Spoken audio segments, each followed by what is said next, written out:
muy honrados de poderte entrevistar. Desde Costa Rica somos un medio que se llama La Canalla. Queríamos, para empezar, pues preguntarte quién sos, qué haces, que te presentes. Bueno, soy Georgina Orellano, soy trabajadora sexual y actualmente soy la secretaria general de AMAR, que es el sindicato que representa a las personas que ejercen el trabajo sexual en la Argentina. Mm. Y contanos, Georgina, ¿por qué consideras vos que es importante que el trabajo sexual sea considerado como un trabajo para las mujeres latinoamericanas, mujeres, hombres latinoamericanos, chicas trans, ¿no? Bueno, primero porque es una actividad que existe hace muchos años, es una actividad que ejercemos muchas personas, no solamente las personas que venimos de los sectores populares. Es una actividad que muchas por distintas trayectorias, recorridos y experiencias decidimos como fuente laboral, como principal fuente laboral donde generamos recursos económicos que nos posibilitaron y nos posibilitan a poder salir de la precarización, poder sostener nuestras economías, sobre todo las mujeres madres solteras. Hay un porcentaje muy alto en Argentina de las personas que ejercen el trabajo sexual, son madres jefas de hogar, tienen a cargo de 1 a 7 hijos y el trabajo sexual es su principal actividad laboral que les da la posibilidad de sostener sus economías y sostener su vida. También nos parece que hay un debate muy hipócrita en nuestra sociedad y sobre todo en la región, donde muchas veces han infantilizado nuestras voces, durante muchas veces han querido ofrecernos alternativas laborales, romantizando que hay trabajos buenos y hay trabajos malos, que hay trabajos que son deseados y hay trabajos que son indignos. Nosotras creemos que hay una romantización incluso del sistema que nos hace pensar en esta división, ¿no?, entre trabajos honestos y trabajos deshonestos. Hay mucho tutelaje por parte del Estado y también por parte de las instituciones. Las instituciones han sido y siguen siendo muy opresoras para con nosotras. Han pensado incluso alternativas que infantilizan nuestras vidas y nos ubican en un lugar donde un sector de la sociedad nos piensa que debemos quedarnos las pobres y los pobres, ¿no? Trabajos precarios, esos trabajos que nadie quiere hacer son los trabajos que nos ofrecen trabajos con mucha precariedad, con falta de condiciones laborales, con ausencia de derechos incluso, donde el salario es un salario mínimo y no escucha nuestras voces, así que para nosotras es importante que haya legislaciones en torno al reconocimiento del trabajo sexual y sobre todo a la despenalización de nuestra actividad. ¿Crees que se reparte igual la carga en el caso del trabajo sexual, en el caso de los hombres, de las mujeres y de las chicas, chicos trans? No, yo lo que creo es que hay un gran desconocimiento sobre lo que implica ejercer el trabajo sexual, lo que implica ser una trabajadora sexual o ser un trabajador sexual. Muchos y muchas se piensan que es lo único que nos queda, que pobre de nosotras o que nos gusta la plata fácil y que estamos paradas en unas esquinas porque no nos gusta trabajar. Hay una infantilización y también como un discurso desde la morbosidad, donde nos imponen etiquetas y construyen narrativas que, bueno, que generan estigma social hacia nuestra actividad. Nosotras, en mi caso, yo ejerzo el trabajo sexual y lo ejercí en su momento y lo decidí como mi principal fuente laboral porque trabajo pocas horas y me parece que hay que poder hablar también de por qué nosotras hemos abandonado otros trabajos, por qué nos fugamos del sistema capitalista, por qué nos corrimos de ciertas lógicas en las que no nos sentíamos cómodas con el salario, no nos sentíamos cómodas con las condiciones laborales, no nos sentíamos cómodas con el trato. He sido empleada de casas particulares y la verdad que me pagaban muy poco, me trataban muy mal. Y cuando intentaba exigir cualquier tipo de derecho, se borraba la relación laboral entre el patrón, patrona y el trabajador, en este caso la trabajadora. Me imponían la afectividad, ¿no? Es como la cosa, la construcción del afecto, sos como de la familia, te entregué la confianza, te entregué la llave de mi casa, ¿cómo te atreves vos a pedirme que te pague más? Te presenté a mis hijos, te dejo al cuidado de mis hijos. Entonces también hay trabajos de cuidado que están romantizados, ¿no? Que se piensan de que lo tenemos que hacer por amor, que los tenemos que hacer porque ese es nuestro rol como mujer en este sistema patriarcal y que no tienen que ser numerados. Entonces hay toda una discusión también con los trabajos de cuidado dentro de algunos espacios feministas. Eh, hay demandas que se han incorporado en algunas agendas, ¿no? Consignas como eso que llamás amor es trabajo no pago. Lo mismo corre para el trabajo sexual. Eso que llaman sexo gratis, eso que llaman amor, eso que llaman, ¿no? Lo que nosotras tenemos que cuidar y guardar como el bien preciado y la única parte de nuestro cuerpo que es pensado de la sacralidad, bueno, es también una herramienta que históricamente, no solamente en el trabajo sexual, sino que el sexo, las mujeres y su relación con el sexo, siempre ha sido una relación atravesada por un montón de prejuicios, atravesada por el machismo, pero siempre ha sido nuestra principal herramienta de supervivencia en el matrimonio, en relaciones heterosexuales y en este caso en el trabajo sexual. Nosotras creo que sacamos a lo público lo que históricamente se guardó en ámbitos privados y por eso hay tanto escándalo y pánico sexual y moral alrededor del debate de qué debe hacer el Estado o no con nuestro trabajo y sobre todo qué debe hacer o no con nosotras. Cuando leí tu libro, que me gustó mucho, hubo una historia que en particular me conmovió, me resultó particularmente conmovedora, que es esta historia de este adulto mayor, muy solitario, con hijas, ¿verdad? Que, que establece un vínculo que es muchísimo más profundo y más humano que el de simplemente un canje dinero-sexo, Ujú. ¿verdad? Me pareció una historia muy hermosa. Eh, ¿Qué puedes decir precisamente sobre esto, verdad? Que no necesariamente es todo un canje frío, ¿verdad? Sino que estás vinculándote con seres humanos que sienten, que piensan, que tienen necesidades afectivas, muchas veces olvidadas, dejadas a un lado, gente que también está viviendo situaciones y que encuentra en este tipo de contacto de compañía, pues de alguna manera alivio, ¿no? ¿Qué piensas? ¿Qué puedes decirme al respecto? Mira, yo cuando empecé a ejercer el trabajo sexual, hace 20 años atrás, tenía 19 años, hoy tengo 39, pensaba que iba a padecer muchísimas humillaciones. Me imaginaba, ¿no? Eso que la tele nos vende, eso que los medios de comunicación escriben sobre nosotras. Me imaginaba que me iban a pedir cosas humillantes, me imaginaba que me iban a pedir cosas en las que yo me iba a sentir sucia, me imaginaba que me iban a pedir cosas en donde yo iba a padecer. Eh, y la verdad que lo que más me sorprendió del trabajo sexual es que no era todo sexo, si no sería más fácil el trabajo sexual. Por eso para mí es trabajo, porque implica mucho más que el contacto sexual. Implica la escucha, implica la contención, implica en hacerle pasar a esa otra persona un buen momento, implica tener una conversación, ¿no? Saber cómo entablar una conversación con la persona, saber cómo pasar un buen momento, eh, tener, nada, como tener calle, ¿no? Tener calle para saber que la persona lo que te viene a pedir no es simplemente sacarte las ganas y ya, sino que muchas veces tiene que ver con esto, con la conversación, con el compartir, con el escuchar, con el dar un consejo, con el dar un abrazo, con hacerlo reír. Y es difícil a veces. Es difícil porque a veces tenés que involucrarte afectivamente con la otra persona y a mí me ha pasado, y en el libro yo lo cuento, que he tenido malas experiencias con clientes, pero también he tenido buenas.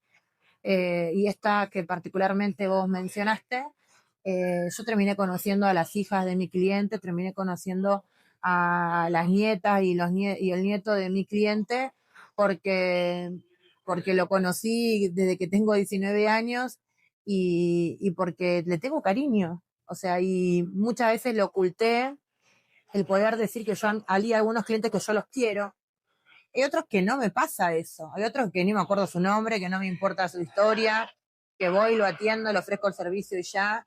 Pero hay otros que vienen, que me cuentan, que me preguntan, que me escriben, que me llaman, que se acuerdan de mi cumpleaños, que para Navidad me regalan algo, que se acuerdan de mi hijo, que siempre están ahí como a disposición si yo necesito algo.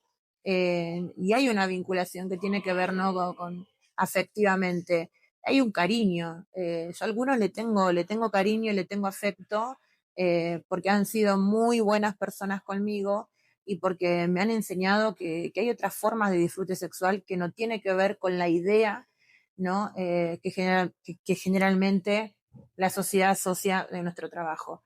Si el trabajo sexual fuera solamente un servicio sexual, sería muy fácil, pero no es eso. Por eso nosotros decimos que es trabajo. Y le decimos, no es solamente abrirte de piernas y ofrecerle un servicio a tu cliente y que te tire la plata y se vaya. No, es mucho más que eso. Es conversar, escuchar, estar predispuesta, saber contener, ser comprensiva, tener paciencia, mucha paciencia y hacer mucha pedagogía de la escucha, del cariño, del afecto, del abrazo. ¿Sí? Una vez a mí un cliente me pagó para que yo le ayude a que pueda sacar toda la ropa de su mujer que había fallecido. Y hace un año él no lo podía hacer. No lo podía hacer y tenía todas las cosas de su mujer en su casa. Y bueno, y me contrató para eso. Me contrató para eso y me dijo, sé que vos me vas a poder ayudar y que ese momento en el que yo tengo que despojarme de cosas que tienen que ver con mi vida, que tienen que ver con la mujer que fue el gran amor de mi vida, me vas a hacer pasar un momento no traumático, ¿no? Porque yo, bueno, esto juego mucho con la alegría del otro, con el chiste, con hacerlo reír, esto, con hacerlo pasar un buen momento y después está bien, terminó llorando mi cliente y yo lo terminé abrazando. Y sé que la imagen de la sociedad piensa, no sé, que yo hago el Kama Sutra 24/7 y no es así, es mucha habla, mucha escucha, por eso es poner todo el cuerpo, no solamente una parte del cuerpo y ya está. Por eso digo que es mucho trabajo el trabajo sexual y por eso tiene que ser reconocido como tal. ¿Cómo has sentido la recepción a tu libro, a tu obra? No, la verdad que nosotras siempre desde el movimiento de trabajadoras sexuales en Argentina hemos tenido un pensamiento crítico, lo seguimos sosteniendo hasta el día de hoy, con 30 años de organización, de cómo desde el campo de la literatura, como el campo académico y algunas instituciones también, siempre nos han robado nuestros saberes, porque el saber popular es un saber que tiene un valor. No lo van a encontrar en la universidad, no lo van a encontrar en el libro, por más que te estudies y hagas y quieras hacer la mejor tesis doctoral, tenés que bajar al barro y tenés que poner un grabador para llevarte eso que la otra y el otro hace día a día para subsistir. Eso que padece, eso que transita, esas estrategias de organización, de subsistencia, de relaciones sociales entre compañeras, de estrategia de supervivencia, eh, de estrategias de cuidado frente a situaciones conflictivas, sobre todo con la fuerza de seguridad. Y siempre todo aquel y aquella que venía siempre se ponía un grabador y se llevaba lo que nosotras le contábamos y no había devolución de absolutamente nada, ¿no? Nuestra vida seguía en la misma mierda que siempre, pero sí veíamos que otros cómo lograban posicionarse con ese saber que nos habían robado. Y eso es extractivismo. Y el campo de la literatura tiene todavía aún hoy una deuda histórica con nuestras compañeras, con nosotras, porque siempre han escrito sobre la vida de unas prostitutas, romantizándola, cuyos finales son o que nos casamos con el cliente y dejamos el trabajo sexual, o que siempre aparece una salvadora, siempre hay alguien que nos está salvando, porque parece ser que somos tan idiotas que nosotras solas no nos podemos organizar para pensar otras salidas de salvación que no sean las que históricamente han pensado y nos han impuesto, ¿no? Así que el campo de la literatura siempre ha escrito sobre la prostitución, siempre ha escrito sobre el trabajo, siempre ha habido una romantización o una victimización y nosotras queríamos poder entrar con una herramienta propia, que sea una gesta colectiva, que no sea la vida de una persona. El libro no es autobiográfico, quien busca en el libro Mi vida no hay, no hay partes, no es biográfico. Nosotros le llamamos que es una biografía colectiva porque vas a encontrar crónicas escritas, sí, por una trabajadora sexual desde la primera persona, pero que hay un recorrido en donde compartimos desde cuáles son los debates dentro de los espacios feministas, cómo es el diálogo que tenemos con el Estado, cómo es, ¿no?, la conflictividad permanente con la fuerza de seguridad, cómo atravesamos la maternidad, quienes ejercemos el trabajo sexual, cómo la relación con nuestra familia, con los clientes, qué pasa con las trabajadoras sexuales y, no sé, y el amor, pero también habla mucho de la solidaridad y la ternura que hay en la calle, que hay en la zona de trabajo sexual, que hay entre compañeras y que muy pocas veces esos son planteos que nosotras podemos ir a hacer ¿no? De compartir esas estrategias, esos saberes populares y comunitarios que construimos en el territorio. Así que la recepción fue muy buena, creo que va por una cuarta edición, hace poco se publicó en Italia, ahora sale otro libro también que habla, ¿no? de la actualidad, de la realidad actual del trabajo sexual en la Argentina, que tiene que ver, ¿no? con la precariedad, tiene que ver con nuevas estrategias de supervivencia más cercanas al narcomenudeo y la venta de estupefacientes, tiene que ver con la criminalización, tiene que ver, bueno, con debates que no están saldados dentro de los espacios feministas y también tiene que ver con mucha hipocresía de los sectores progresistas, de izquierda, peronistas, que lejos de abordar las demandas del pueblo muchas veces se quedan con lo simbólico y lo sectario y bueno, y después se espantan cuando viene un Milei, eh, pero, pero si uno está en el poder y no utiliza ese poder para profundizar, ¿no?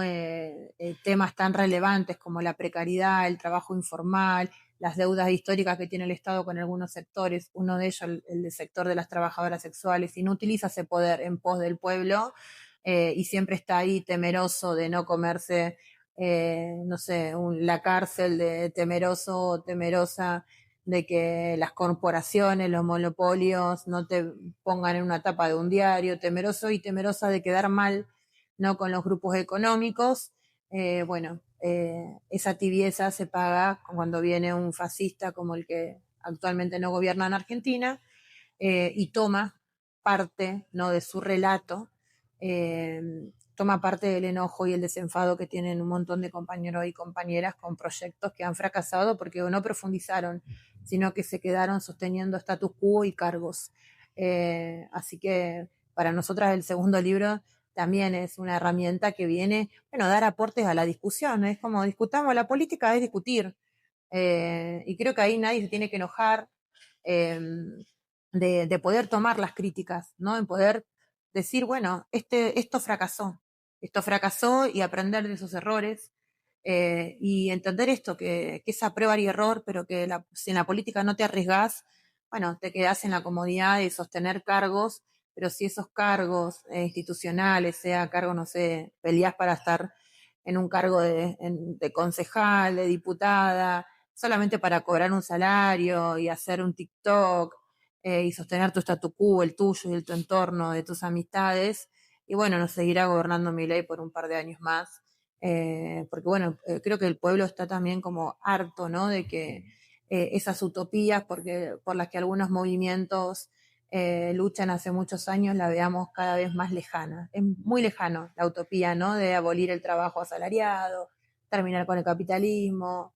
No, yo no puedo ir a decirle a mis compañeras, bueno, la lucha tiene que ser terminar con el sistema capitalista, me van a pegar, me van a tirar un plato por la cabeza, me decir que estaba hablando, yo necesito comer ahora y lo que quiero y lo que espero del sindicato es que me resuelva esto que yo traje ahora, ¿no? Este problema con la policía, este desalojo, esto que no tengo para comer, no sé cómo pagar el alquiler, tengo la soga al cuello, como decimos entre nosotras, y creo que eso, que dentro de la política necesitamos gente que resuelva y no gente que se ayorne a las instituciones. Eh, ¿Cómo está afectando el gobierno de Milei y sus políticas de extrema derecha y fascistas a los sectores más vulnerabilizados de la Argentina?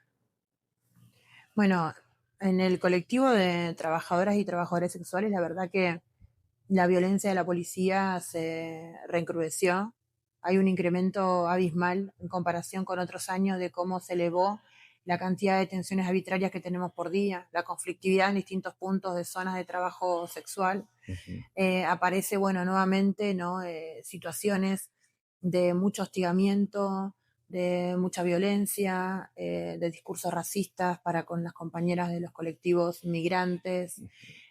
Aparecen operativos desmedidos y situaciones que por ahí antes estaban presentes, por supuesto, pero aparecía como esporádicamente.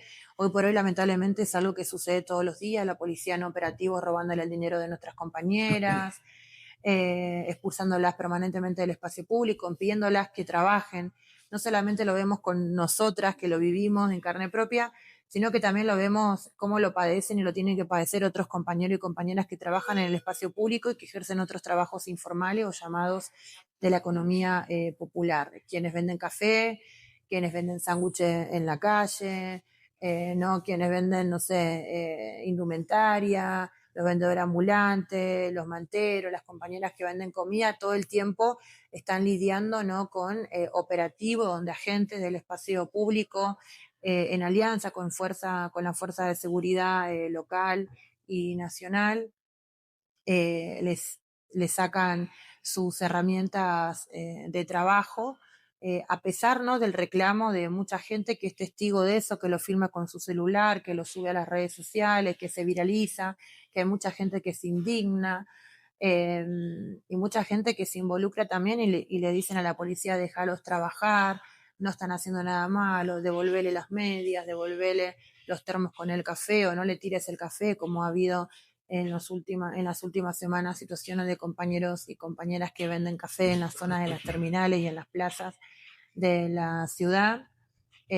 Así que para nosotras nos preocupa un montón lo desatada que se encuentra la policía y también la dificultad que encontramos en poder ponerle un freno. Antes, cuando sucedía alguna situación de esta índole, nosotras teníamos estrategias como llamar, por ejemplo, a organismos de derechos humanos, involucrar a legisladores y legisladoras de la Comisión de Derechos Humanos o de Seguridad, tanto de la ciudad como a nivel nacional, presentarnos en la comisaría con nuestro equipo de abogados y abogadas o con algunas organizaciones que hacemos trabajo en alianza y en articulación. Bueno, todo eso que antes hacíamos y que por lo menos logramos ponerle un freno a esa avanzada punitiva y de violencia por parte de la policía, hoy ya no estaría funcionando. Todas esas herramientas y estrategias de la militancia y del activismo que poníamos a disposición de nuestras compañeras, hoy no funcionan. Entonces, tenemos que pensar otras nuevas formas de hacer política. Y me parece que ese es el desafío también. Ese es el desafío en esta época, en este proceso, saber que hay algunas cosas que en algunos momentos de nuestra historia, de nuestro pueblo, funcionaron, acercaron a mucha gente a la política, enamoraron a un montón de compañeros y compañeras a que se suben a la militancia política. Bueno, hoy ya no estarían funcionando. Así que el desafío es ponernos a pensar, a ser creativos y creativas, y esa prueba y error. O sea, si no probamos y no vemos si funcionan o no funcionan y siempre nos quedamos en la comodidad en decir, bueno, no nos arriesguemos porque el enemigo profundiza y radicaliza aún más su discurso, bueno, digamos, seguirá creciendo la avanzada punitivista, la conflictividad social y seguirá creciendo el discurso de la violencia, del odio y del descarte hacia los sectores populares. Claro. Ahora decías articulación, ¿verdad? Te referías a la política interna. Yo te pregunto ahora acerca de la importancia de la articulación internacionalista, refiriéndome precisamente a esto, que podamos coincidir en el ojo del huracán para tejer alianzas. Esta articulación, amarrándolo al tema de las perspectivas de futuro para tu país, ¿cómo lo ves? ¿Qué perspectivas ves y qué importancia le otorgas a este tipo de articulaciones que logramos hacer acá? Bueno, a ver, yo creo que uno de los errores es pensar que las luchas son identitarias y son sectarias, ¿no? Porque así logramos dividirnos. O sea, esto es una lucha de clases. Lo mismo que nosotras creemos para las trabajadoras sexuales, lo mismo que tiene que tener cualquier trabajador y trabajadora. Nos parece eso, que la importancia de volver a reencontrarnos, de recuperar la discusión política, de compartir miradas con lo que están pasando en los procesos los compañeros y las compañeras en Colombia, los compañeros y las compañeras en Brasil, los compañeros y las compañeras, bueno, en Cuba.